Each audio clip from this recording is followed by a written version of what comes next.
కే దిలీప్. నేను మునారా కంపెనీలో డెవలప్మెంట్ ఆఫీసర్గా తూర్పుగోదావరి జిల్లాలో పనిచేస్తున్నానండి. మనం ప్రస్తుతం ఎల్లమిల్లి గ్రామంలోని కే శేషారావు గారి పొలంలో ఉన్నామండి. ఈ పొగాకు తోటలను మనం మునారా వారి గోల్డ్ బ్లాక్ అనేది వాడించడం జరిగిందండి. ఈ యొక్క గోల్డ్ బ్లాక్ వాడిన తర్వాత ఎలాంటి ఫలితం రైతుకి దక్కిందండి మనం రైతు గారి మాటల్లో విందామండి. నమస్కారం శాస్త్రి. నమస్కారం. మనం మాది ఎల్లమిల్లి సార్. చెప్పండి. ఎల్లమిల్లి అయితే ఒక 5 ఎకరాలు పూతోట వేసుకున్నామండి. పూతోట వేసుకుంటే అప్పుడు దాకా ఎర్రగా ఉండేదండి. ఈ మునారా కంపెనీ గోల్డ్ బ్యాగ్ ఇచ్చారండి.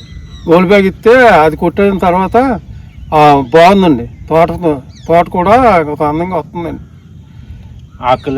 ఆకులు కూడా బాగా సాఫ్గా బాగుంది సార్. ఓకే. మొత్తం మిగతా అంతా వాడారండి? మిగతా అంతా వాడారు. మీరు సాటిస్ఫై అయ్యారండి? మరి వేరే వాళ్ళకి చెప్తారండి? వేరే వాళ్ళు చెప్తాండి. మరి మాది బాగున్నది అప్పుడు అందరికీ చెప్తాం sir. Okay sir. Thanks sir.